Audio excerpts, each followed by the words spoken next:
In this video, I will show you step by step how you can get an authorization code from Namecheap for your custom domain. So the first thing we need to do is log into our account, go to account in the top right hand corner, scroll down, select domain list. And then from here, you now want to select the domain that you want our authorization code for. So I will go to this one, go to the right hand side, click on manage. Once we select manage, you will then be able to go to the top bar here, scroll over, click on sharing and transfer.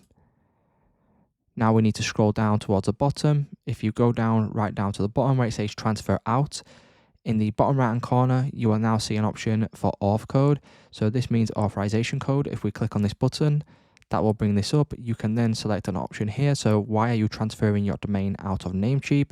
Select one of these.